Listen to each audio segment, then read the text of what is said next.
So, Aamod has done a very nice podium and everything, but I'm not going to use it.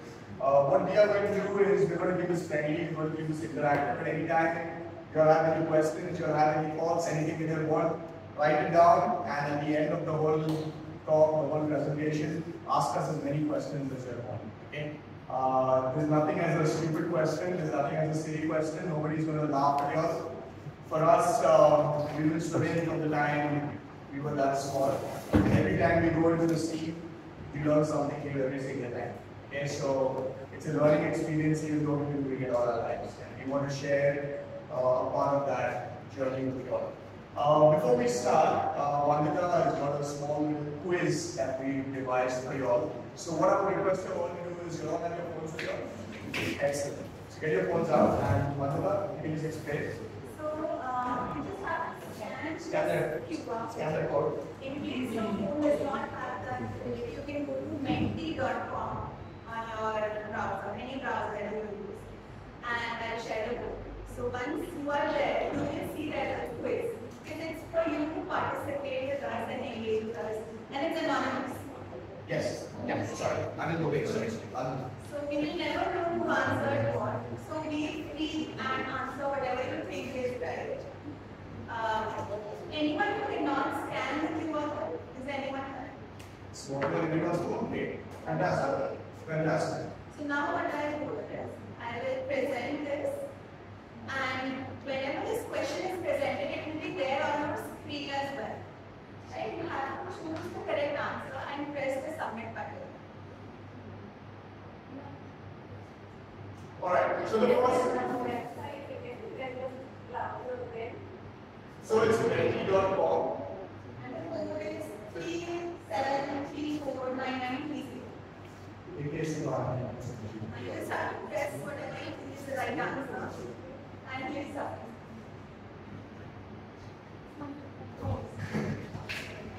Okay. So the first question is what is the Earth's water percentage? How much of our planet is made up of water? We can see 11 people have answered. 11 people have answered already. Wow, super. Good interaction. Keep going.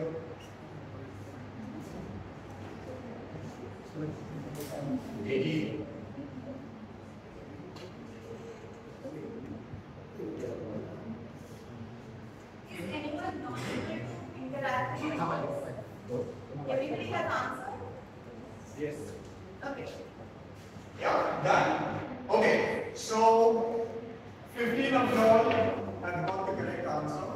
Okay, our planet is 70% made up of water. Okay, even though we call it Earth only comprises of 20% of the planet. Okay, but that is 70% is the ocean. Okay, that's the amount of the world that very, very few people know, have access to, and are privileged enough to experience. Okay? So even though we live on this planet, what we as land creatures have is access to only 30% of the planet. Because the balance 70% is underwater, it's in the ocean. Excellent. Alright, we go to the next question. The next question is a very India-centric question, and that is what is the approximate coastline that India has? Okay, we have 4 options here. So whatever you feel is right, go for it. Okay, good. 6 people answered 7. Nice. Keep going. 10 so far. 11, 12. Remember, India is a peninsula. So we've got Answer accordingly. Okay. Islands. Yeah. Islands also. Yeah. A lot of your employees getting the thumbs up. Good. Gen Z. You have understood.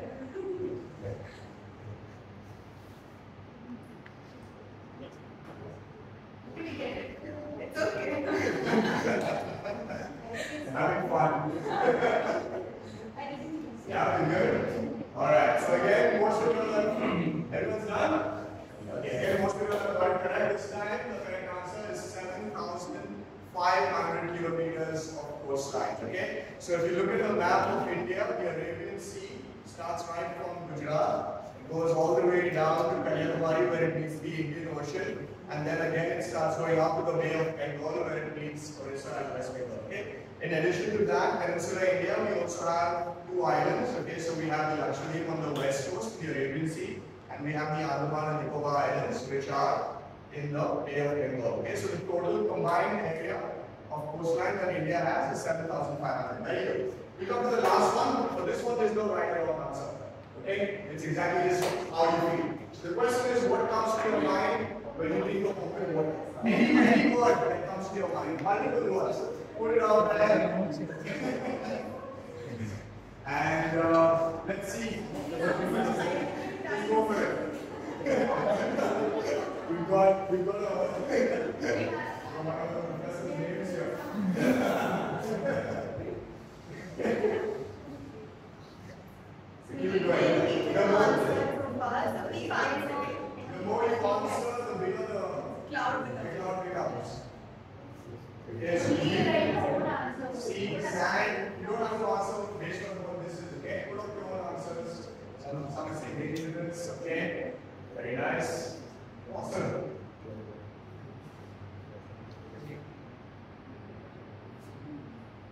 Nobody thinks of meditation. When you think of open water. Danger seems to be the resounding one. Wow. Yeah, absolutely. 51 responses and not 54. Nice.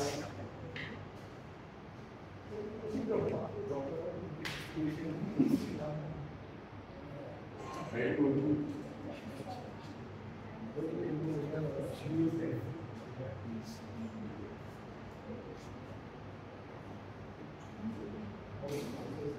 So we ask hope you answer that is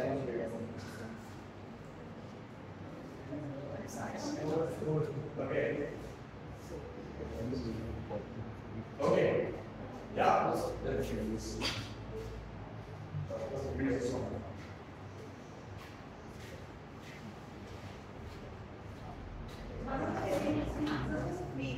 I love it.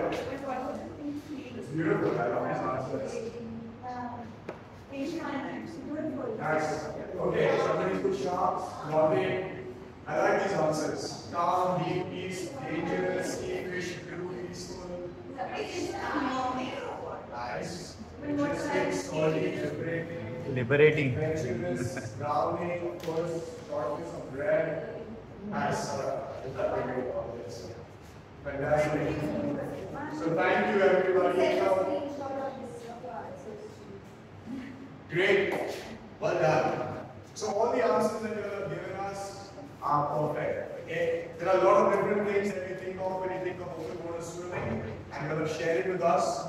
It's lots of fun, it's liberating, it's exciting, but of course it also comes with its fair share of challenges, which we're going to talk about today. We're going to talk a little bit about our club, when it was founded, why it was founded, what it is that we do, and why it is that we do what we do.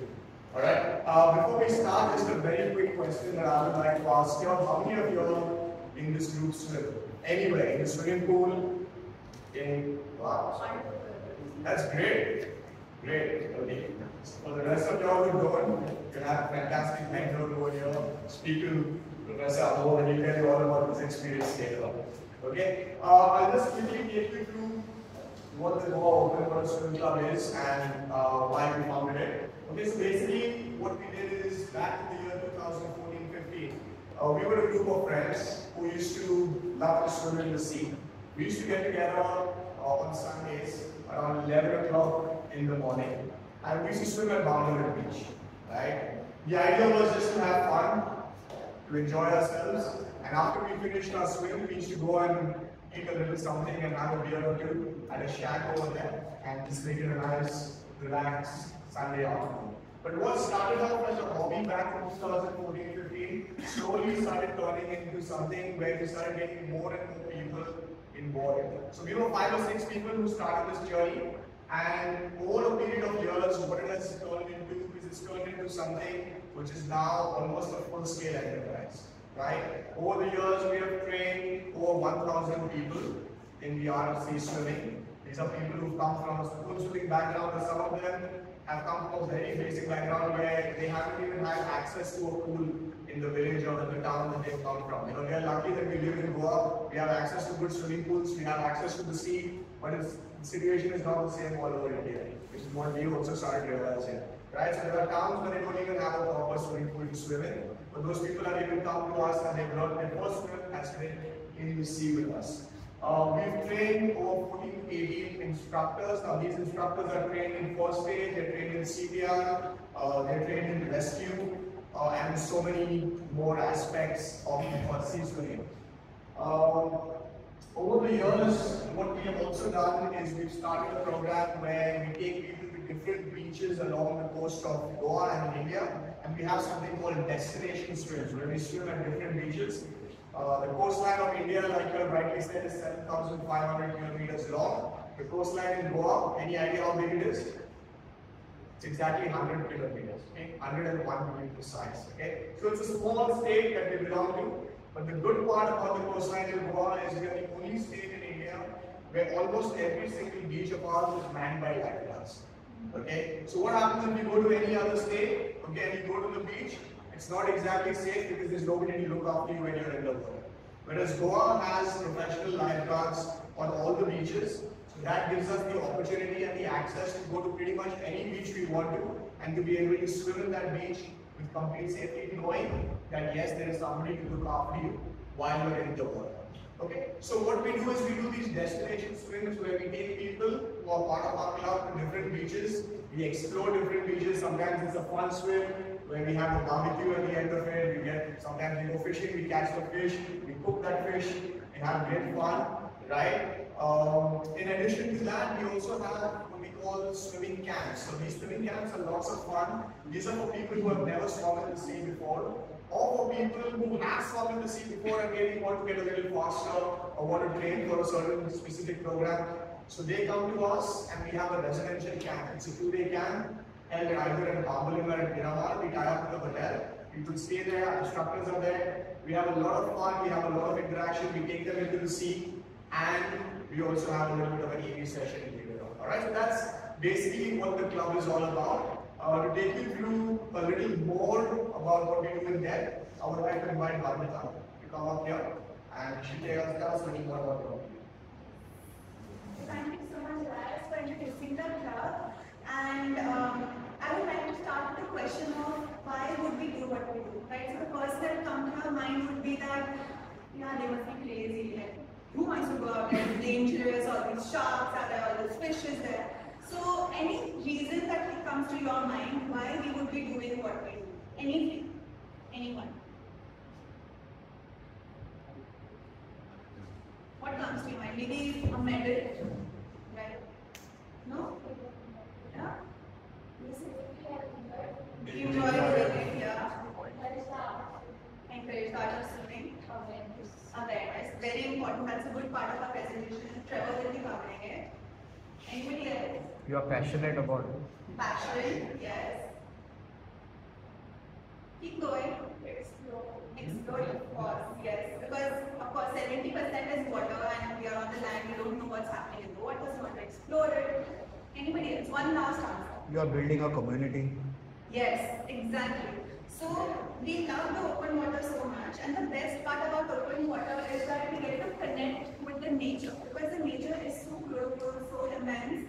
And when you're in the water, you realize that the land is away, and you're just floating, bobbing in the water, with the sea, with the sky, and the birds, and some fish around. It's beautiful. So you get to connect with the nature. You're completely free.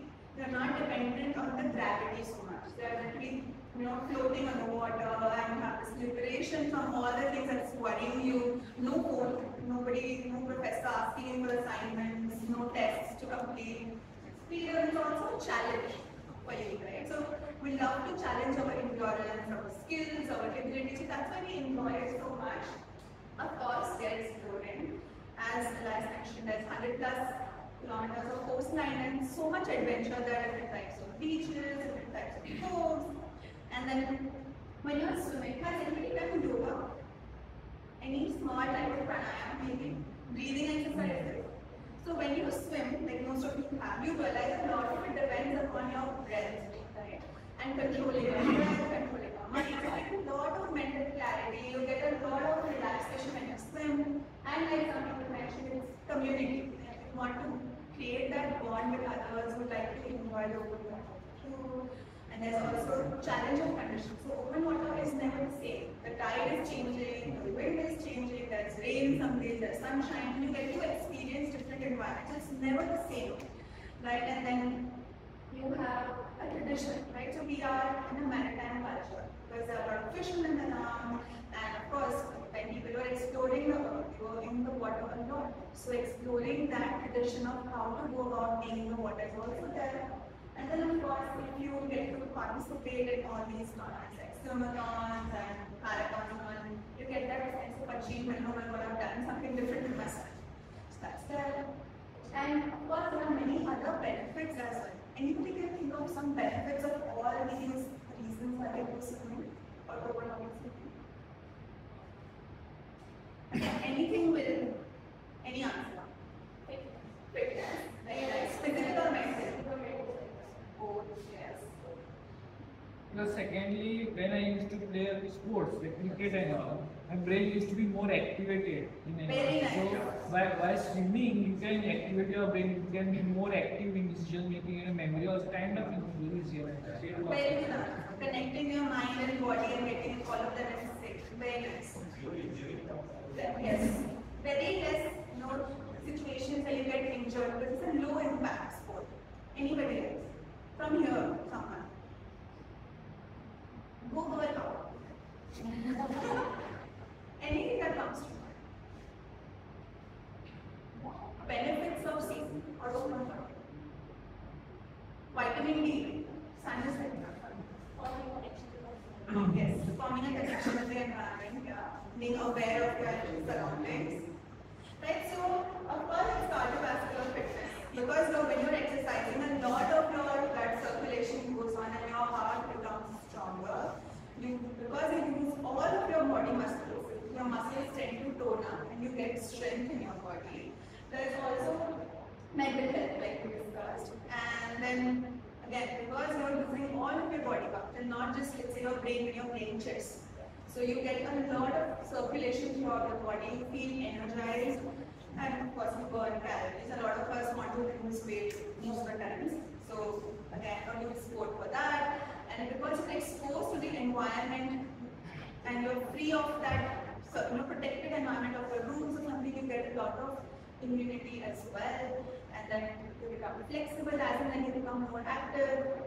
And because you're active also, your body tends to go into a cycle of wanting to relax and get better sleep, and of course vitamin D.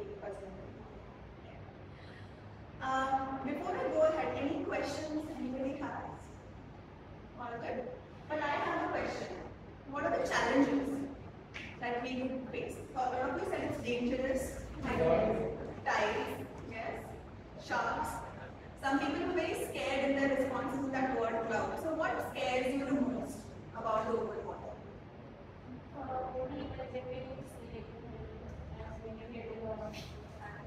Yes. Yeah. What else scares you? Sorry. Drowning and dying. Very morbid, but okay. Anyone else? What scares you the most? What comes to your mind? Oh my god, it's so scary. Why?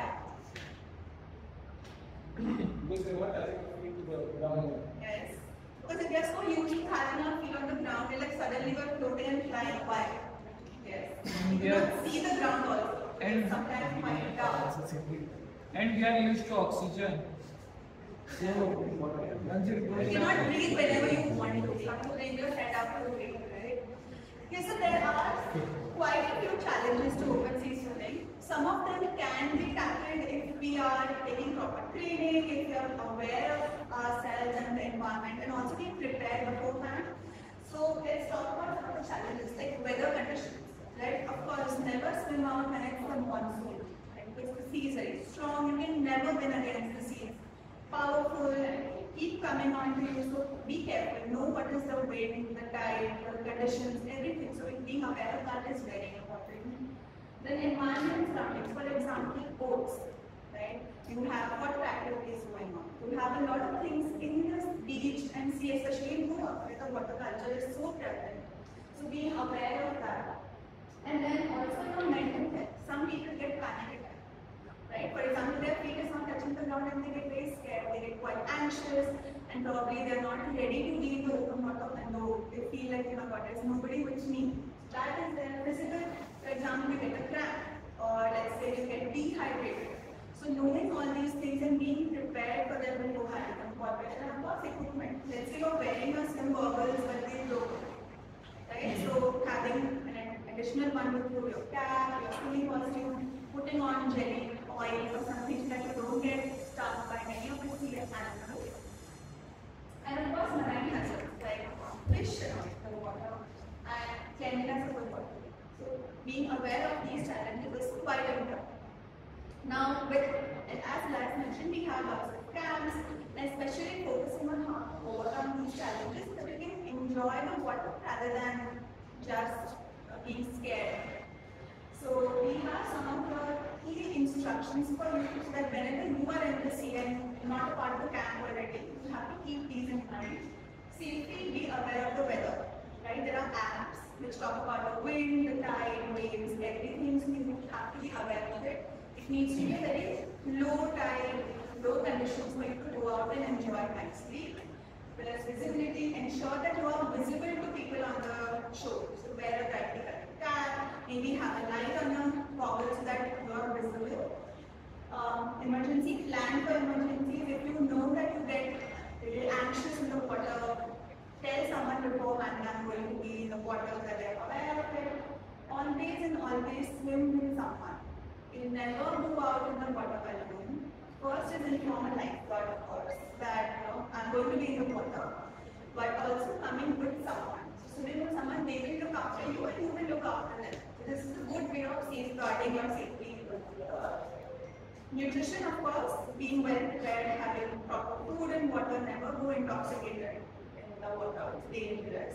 And don't overeat, you might ensure that you are sighting quite frequently. Does anyone know what is sighting? So whenever you are swimming in the pool, you know you are going straight, right? Because you can see on the side, you can see at the bottom, but in the ocean it's not that easy. Right? Because you cannot see the water. So always keep pulling up your head and seeing where you are. So sight frequently, and also look at landmarks. For example, a lighthouse, buildings which are visible so that you know you're not straying from your course, and then preparing for other important things such as being used to swimming in the open water. Don't just go and do 10 kilometers the next day. I'm very motivated, the club came and I'm energized, let me go do 5 kilometers. Don't do that. Start with 5 minutes, 10 minutes, 20 minutes and get used to the open water. Build up your endurance, learn the right technique. There is less chance of injury, but it can happen. So practice your training and have your equipment ready with you.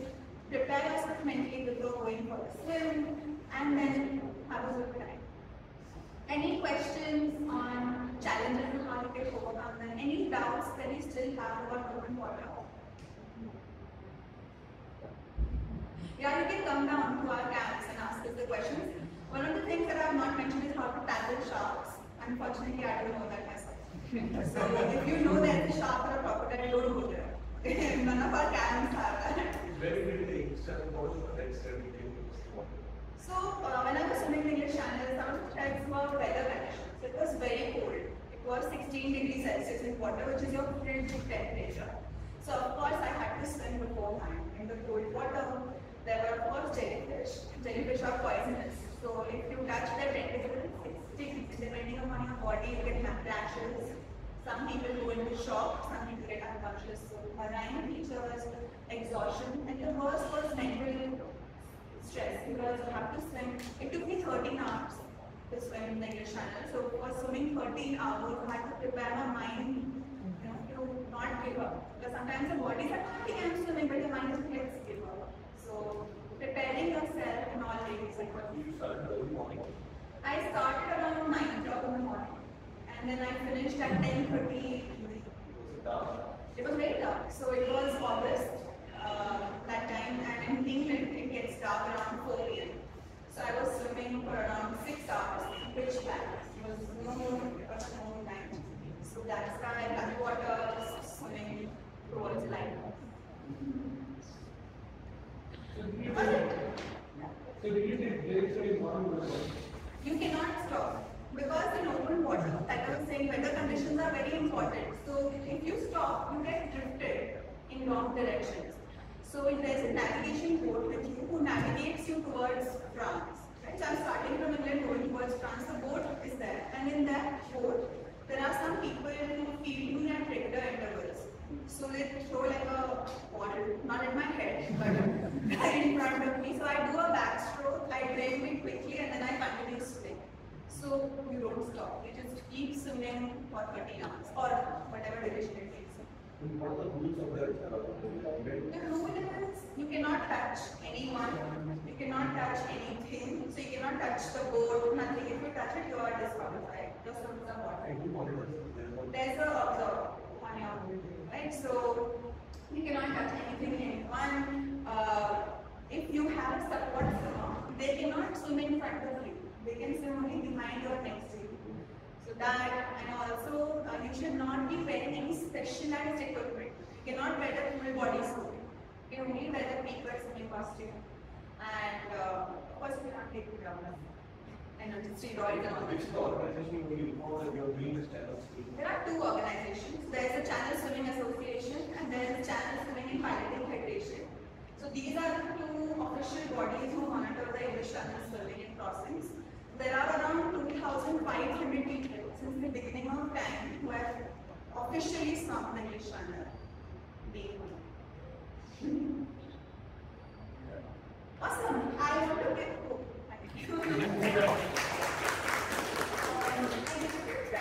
Trevor will come and tell you more about the opportunities. So we discussed one of them is English Channel, but he will guide you more on what are the opportunities you can take up. And also being aware. Somebody mentioned being aware of the nature, so he will also talk about the nature and how to be aware. So Trevor, please. Thank you, Vandita.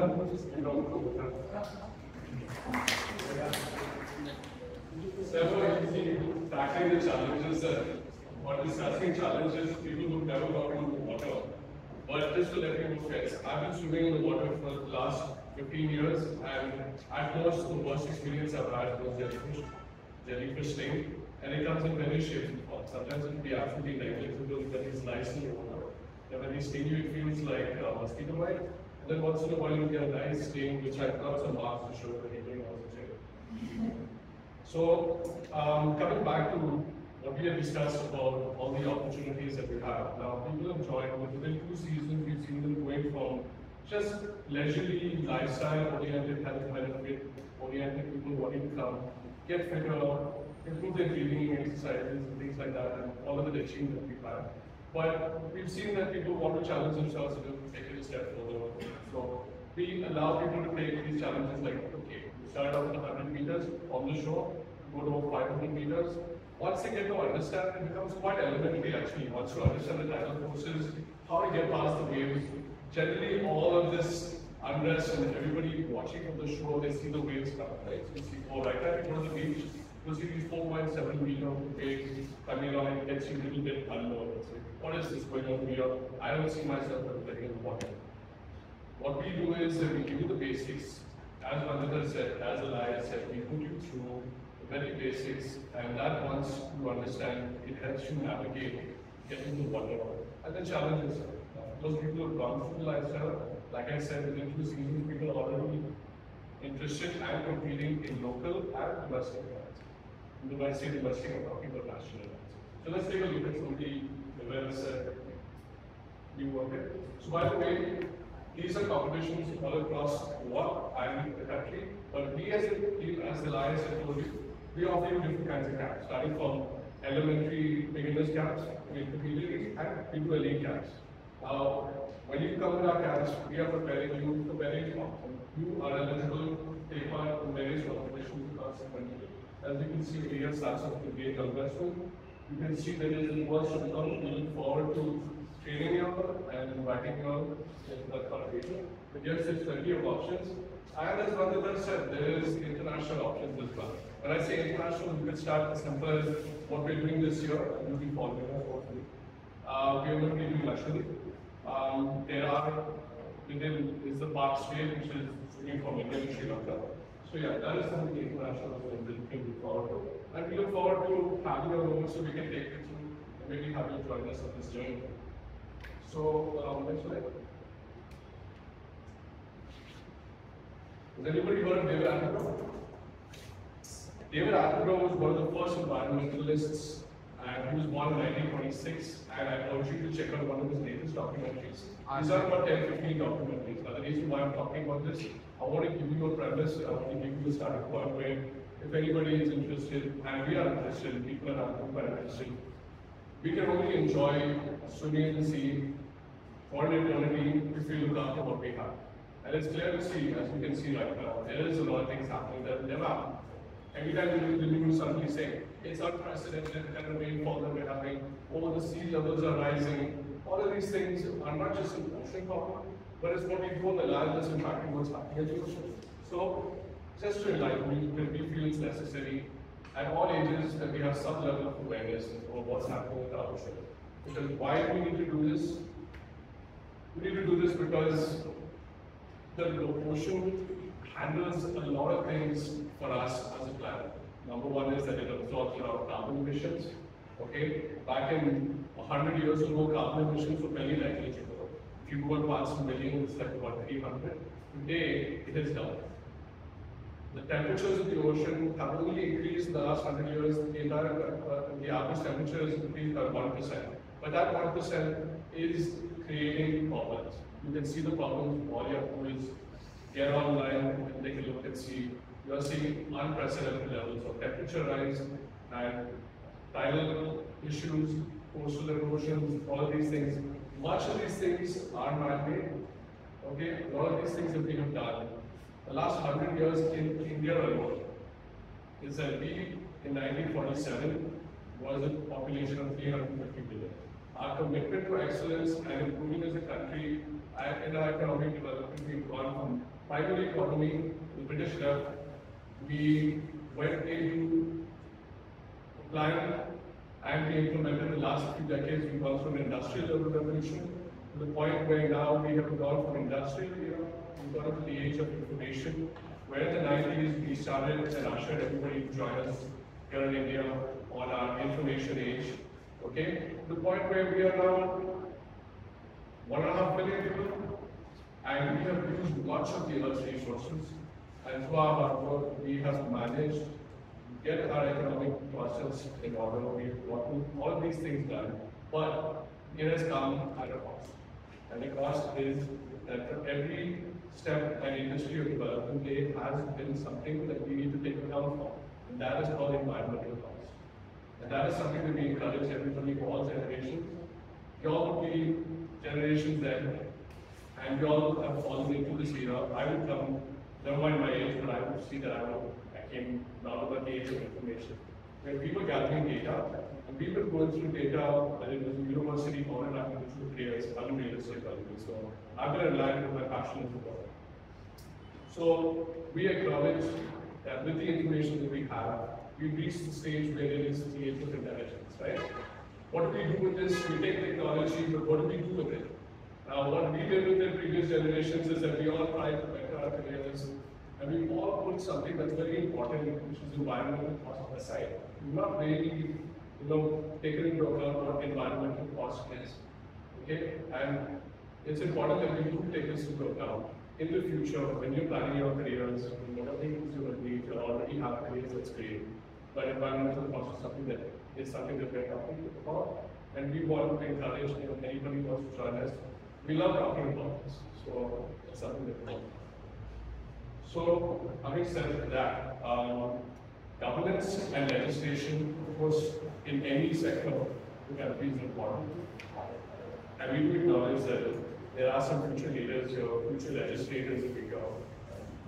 And last but not least, I want to invite all of you to come join us on our journey of open sea swimming.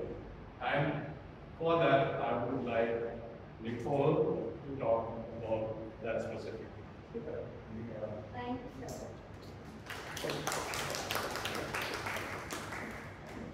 basically, what I was talking about, speaking of this Goa as this amazing coastline, but we realized, though we've been swimming here for the past 10 years, very few of us know that this sport happens out here. And we are privileged in the state with this long coastline being manned by lifeguards.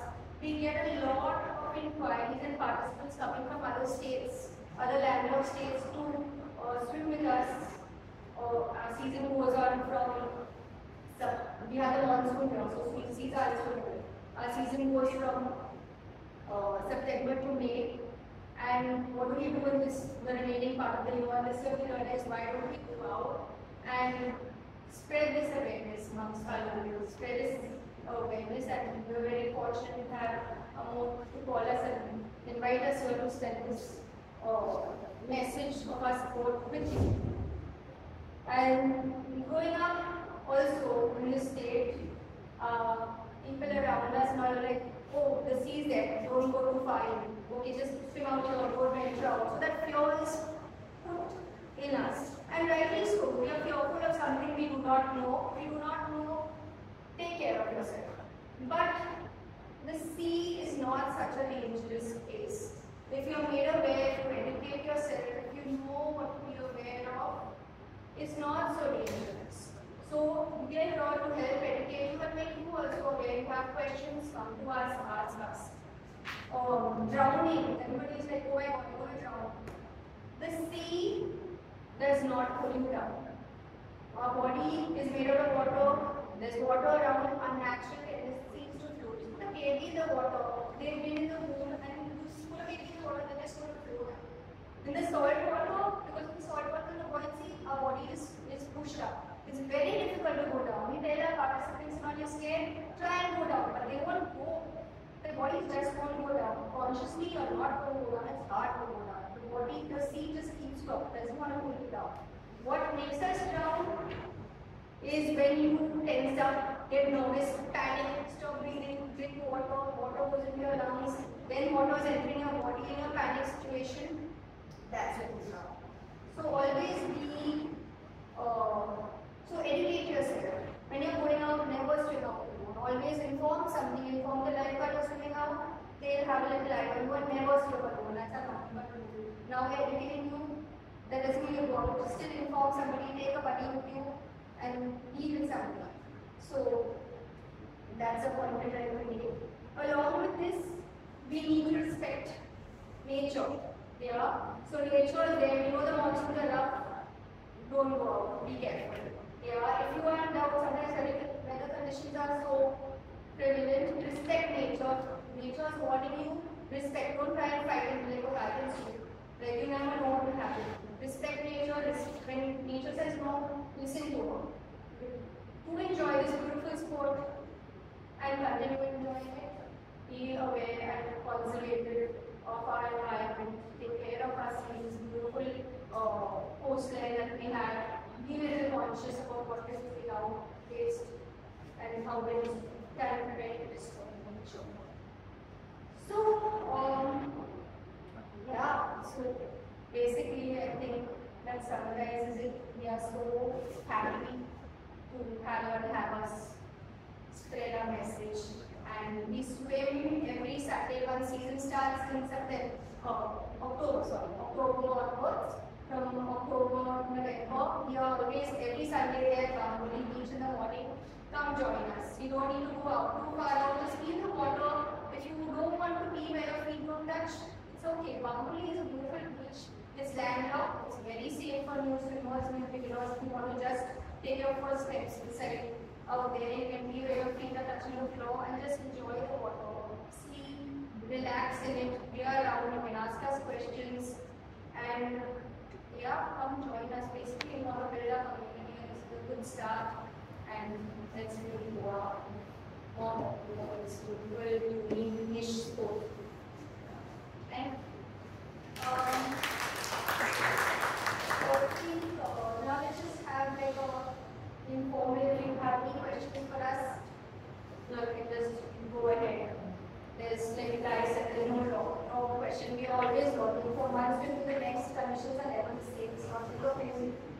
every swim, every time we go out, we're learning something new. We are still learning from our experience, and you only learn by asking questions. So then you learn to answer any doubts. We keep it very informal. Yeah. Resident, Yeah.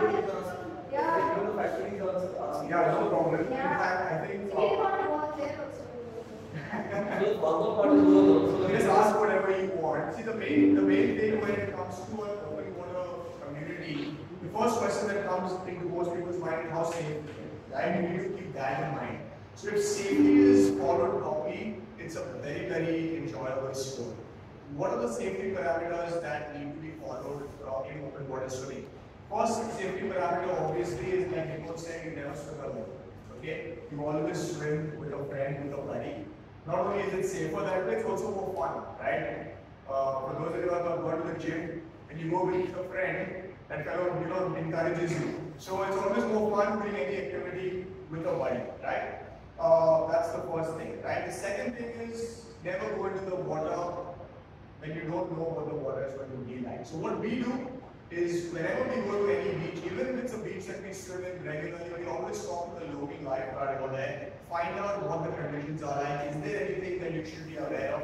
If there is no lifeguard present on that beach, avoid swimming at that beach. Okay? Because if something happens to you, there won't be anybody to help you out at that time. Third rule that we follow is a very universal rule, but sometimes in Goa, tourists tend to abuse this rule. Never go into the water when you're intoxicated, right? Why do most drownings happen in Goa?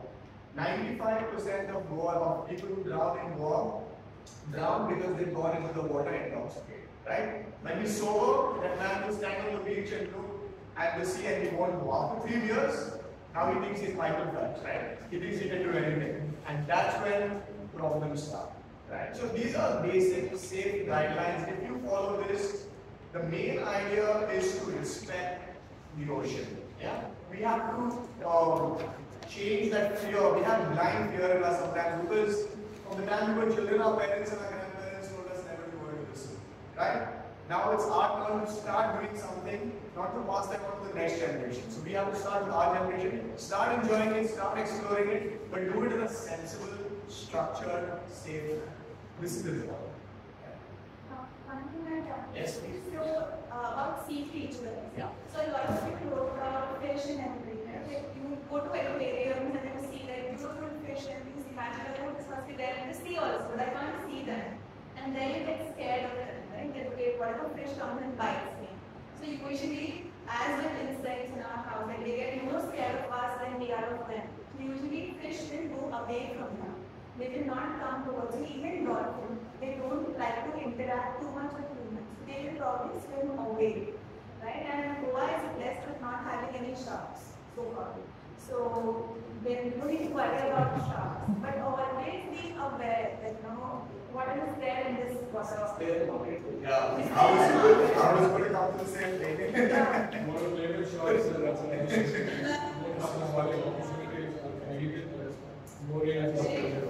So there are so just this thing about sharks, right? I know sharks, everybody talks about sharks, yeah. It's like snakes, yeah. There are hundreds of species of snakes, but in India there are just 4 that are venomous and are dangerous to people, right? Similarly with sharks, there are hundreds of species of sharks, but there are just 5 or 6 species that are dangerous to humans. Those are the 5 or 6 that we don't normally get along the Arabian Sea. That's what she's saying. It's not that we don't get sharks, there are sharks. There are sharks that are either too small or there are the ones that are going to harm you. Snakes also. So of course there are sea snakes and they will be there in the water. They are going into their home. But they don't want to interact with you, right? So unless you go and like smack the snake in the face, they will not come and like bite you or something, right? So you just swim away on its own way. You eat also, like unless you go and kick it or current, then they can come and like sting you or something. So better is to respect them. It's their home. Like, you don't go into somebody's home and throw a slipper at them. You respect their space, you respect their home. Whenever people don't touch the ground, sometimes you can go out of the water. Yeah, like floating on top, lying down and going, right? The one thing that you need to be careful about is the jellyfish, right? Because jellyfish doesn't have a brain. It does not know where it is going. It's not intentionally coming here and let me sting this person. It's not doing that. So apply like oil on top of your skin so that you don't get stung by the jellyfish. And if you see one, of course, don't go near it. Swerve and hold it further away. So don't get scared of these sea animals. They generally don't want to do anything with you. They're not going to harm you. So sea creatures are not that scary. Just be aware of them. That what are the things you can come across, and don't panic if you see something. So what happens if you are not swimming that swimming not you come in contact with it? Jellyfish, see, depends upon the pain threshold. Right? Some people just have like a minor rash, and maybe it stays for a week. For some people who have like very thin skin, they might bleed a little bit. Some people get a shock, but they go up. We don't have very poisonous jellyfish. We have all jellyfish are poisonous, but they have different degrees of venom. Yeah. So you may not have to like pass out unconsciousness. That won't happen. So just be aware that it's there. I have to stay away. If it gets stung, that's fine. Don't worry about it. Put vinegar on top of it. Vinegar. If you have it, Yeah. the best can From the sea, just So generally what happens is, first of all, you're not swimming alone, right? You have a buddy with you. And generally, if you're swimming with us, we always have a boat or a kayak next to you. You should always carry with you. So we don't usually attend to any problems that can be caused with jellyfish. Generally, the basic three things involved that you need to be aware of. One is boats. Okay, there are water sports operators. That's the biggest danger that we face in water swimming, is that there are boats that come very close to our swimmers. Okay, so that again, we swim at beaches which are generally not known for water sports. Like Bangladesh, water sports are not allowed, so we swim over there. Even Miramar, okay, towards the Karachi area, water sports again are not allowed, so we swim over there. So that's the first danger. The second danger was fishing nets. Okay, so what happens is there are fishing nets which are in the water. Sometimes you don't know that there are fishing nets there. So what we end up doing always is we'll always speak to the fishermen beforehand to know where the fishing nets are. If they tell us that there are fishing nets over here, we will not go there. We go also to another part of it. Second. And the third one is jellyfish. Now jellyfish is easily preventable. You wear full clothing. Okay, so whichever part of your body is covered with clothes, the jellyfish cannot sting you over there. Okay, jellyfish do not bite. People think that jellyfish bite. They don't have teeth. They don't bite. What happens is you're swimming, the jellyfish is there, and he has no intention of harming you, but you got into him, right? And the tentacles are brushed against your skin, and that is what has created the stinging sensation. Now, what does the sting feel like? Like Vandita says, it differs from person to person. But generally, if you've ever touched a hot tawa and cooking, that immediate burn that you get, it feels like that for 2 or 3 seconds, and then it becomes a dull thing. Okay, so that is how it will immediately feel when you get stuck. It's not dangerous in the sense, it's not life-threatening, but it does cause a very irritating rash, which remains on your skin for about 15 to 20 days. But it's nothing to be alarmed about. Best remedy is seawater. So you can just shake your hand in the seawater, the tentacles will go away. And seawater does the same job as a vinegar. So the best thing you're already doing in the water. Like don't run, like start plugging it, you get stuck in other spaces of the water. Right? So being seawater, using vinegar. And so the entry also just need to confine yourself. Nothing is gonna happen and you will be calm and no point panicking until I get to a safer place. You panic, your heart rate goes up, circulation increases. Yeah. Also, what I wanted to say is if anyone is coming, don't go and start rubbing it with the other hand. Because some people are rubbing jellyfish and they put on their face and now their face is stinging. Yeah. No, if somebody's done, don't go and touch them, immediately just go pour vinegar on the surface. No need to pee on yourself or on anything else. So, yeah. That's just a little mistake. No need. If anyone will watch that episode of Friends, everyone watch that episode. Everyone, I think everyone does.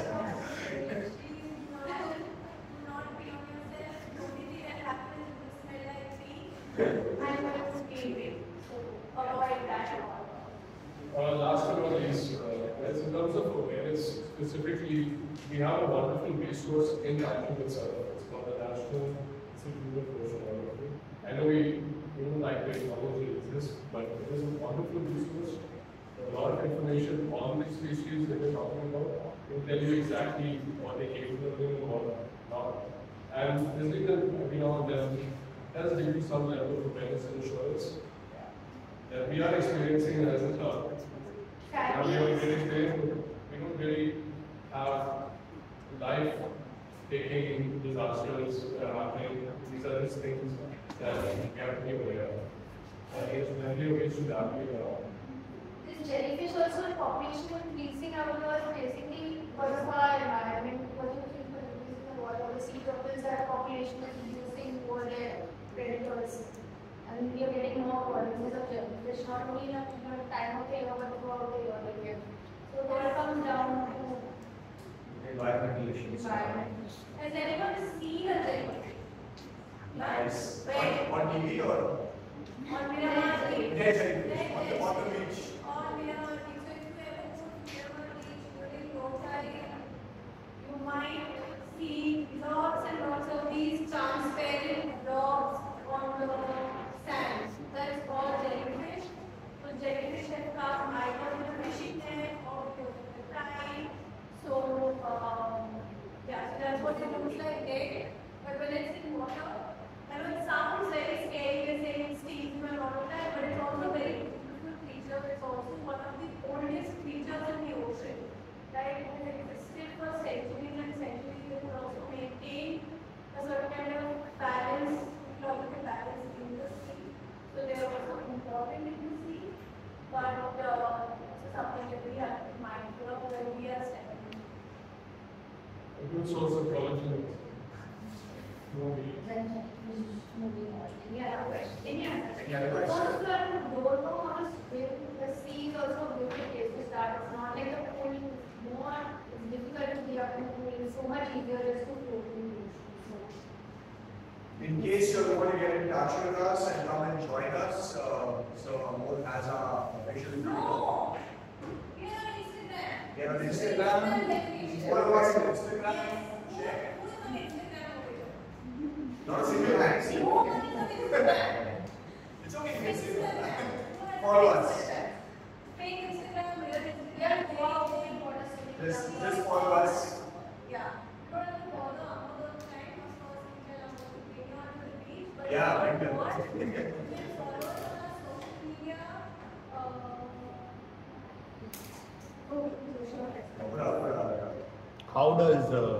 How does being part of this helps you in your other life, probably at work, in your relationships? I mean, you mentioned that it is like a meditating experience. Most of the people that join our club and swim with us in the ocean, they agree about it that after experiencing what we observed, water is a peaceful place. The sea is peaceful, but it is an ominous force, and it does help with that factor. So people definitely feel that there is a It gives you immense confidence, for sure. Because if you can try yourself against the elements and come out on top of it, it gives you an immense amount of confidence. It gives you great clarity of thought and peace of mind. Because when you're swimming, you don't have your cell phone with you, you have no distractions with you. It's just you and the elements. And it's very, like Trevor said, it's a very meditative experience. Swimmers generally will have higher mental lung capacity. They'll have better cardiovascular fitness. They will normally have a more positive and cheerful outlook towards life. You won't find many swimmers who are pessimistic. We haven't found many of them. They're always happy, friendly, smiling people. In terms of your relationship, it depends on what kind of relationship you're talking about. But if you want to develop relationships, it's a good place to come and meet like-minded people.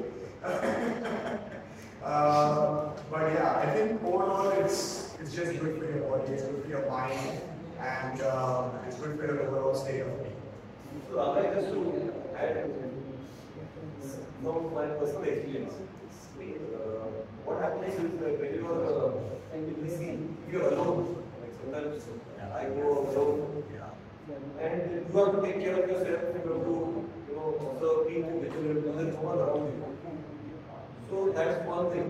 Self-responsibility, being aware of the situation, conditions, all of that.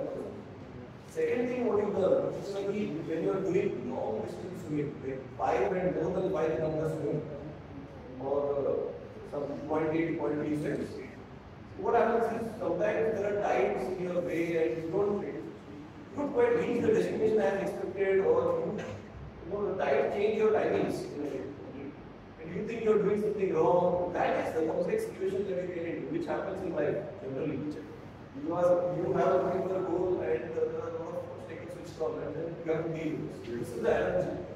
What happens is that you have to keep going, and then you have no choice in the water. You can't get out of the water. If you get out, you have not done completed this. You are a non-finisher. So you have to do it. So you better cope up with the tide. That happens in life also. You have to cope up with the situation, whatever life throws at you. And patience is one. Of course, to replicate in real life is very difficult. I'm not saying that I'm patient, but in the water I'm patient, much more than what I'm in man or in relationships.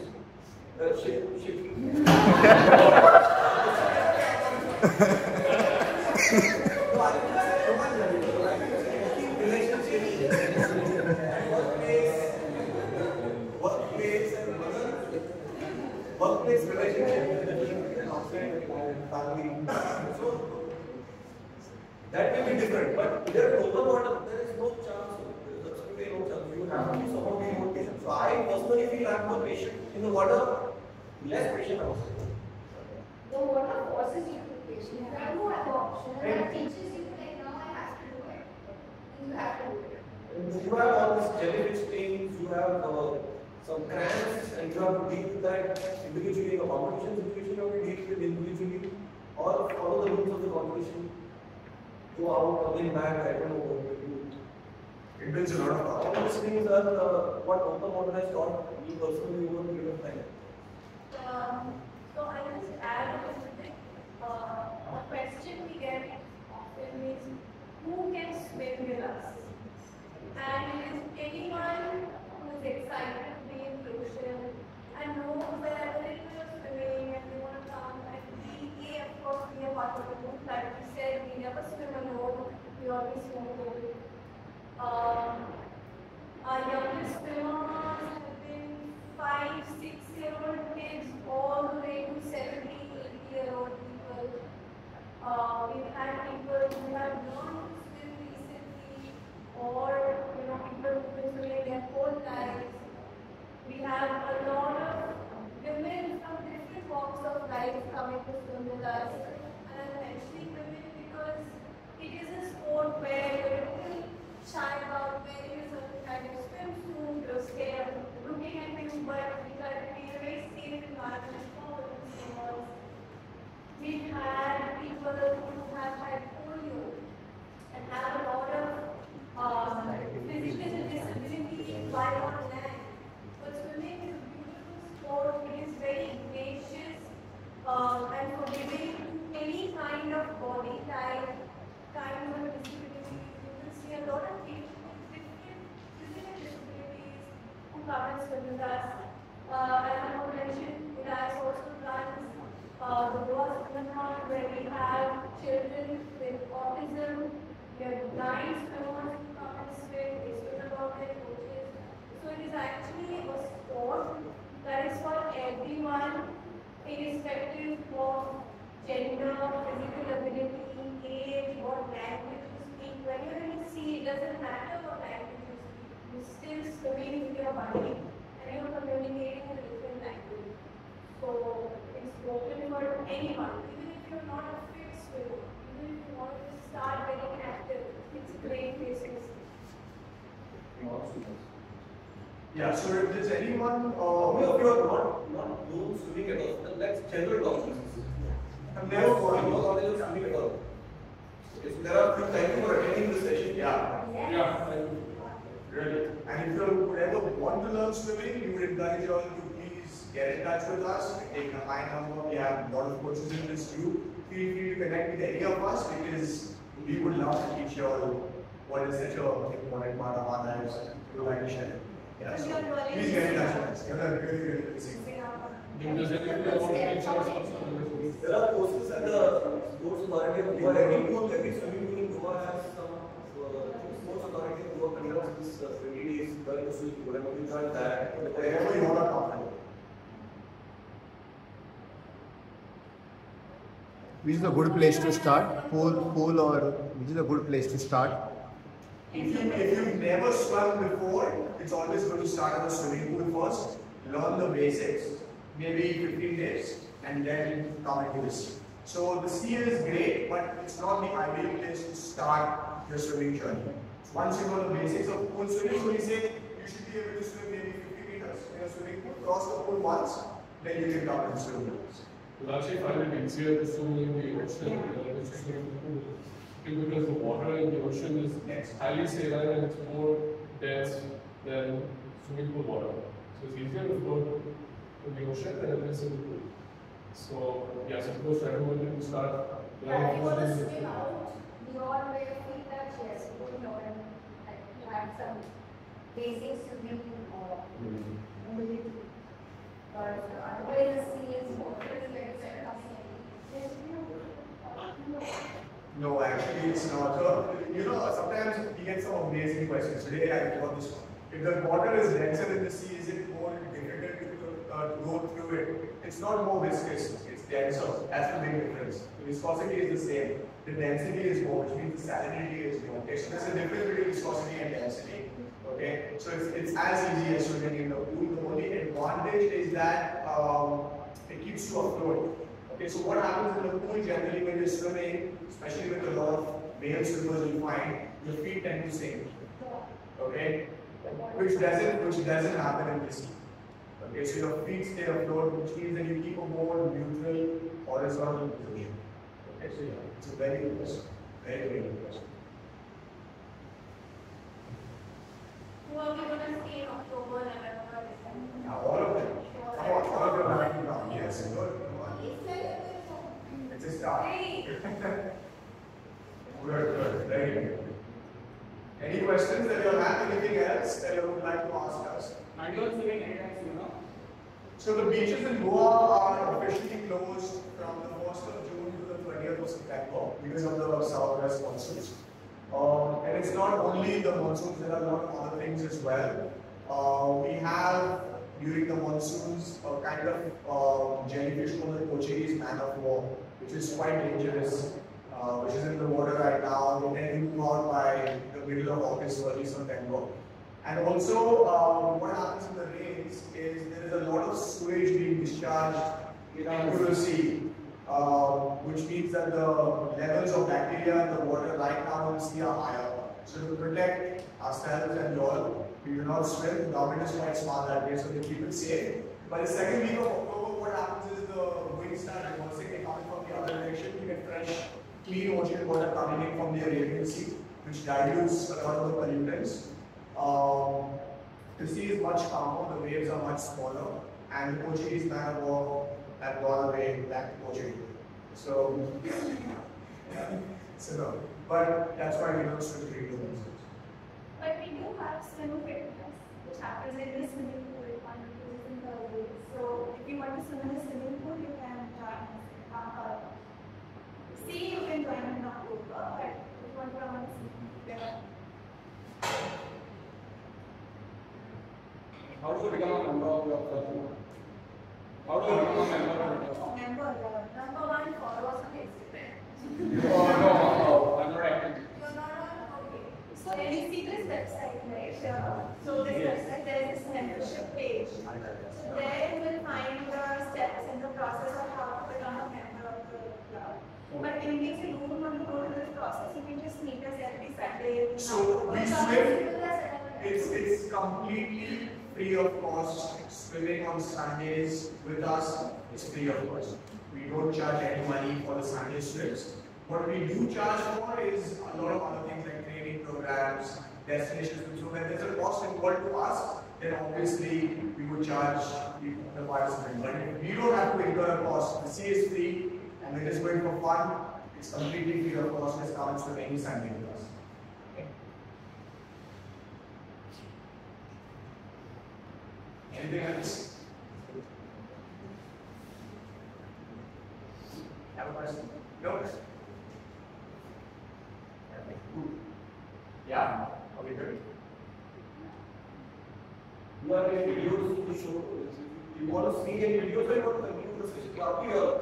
You can continue, but You can show. if you have any videos, you can want to see. So your video.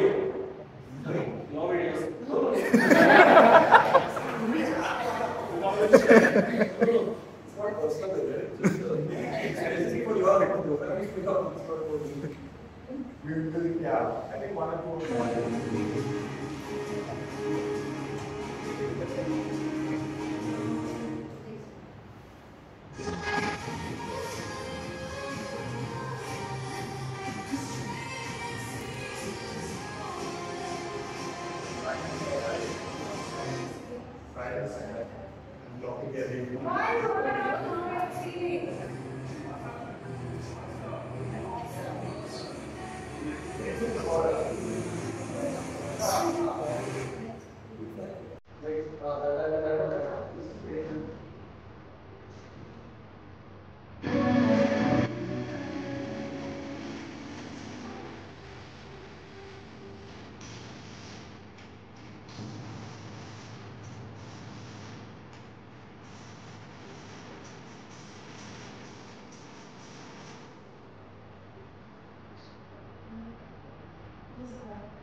That's a good one.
Just loosen up and you can be an operator too. It's lots of fun.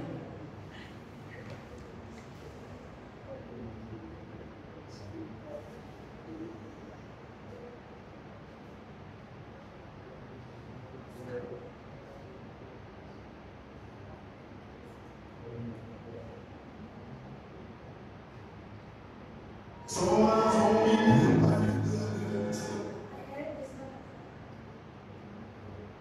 we have this fun relay. So everybody is like participating in the relay, like running towards the water and standing.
Great.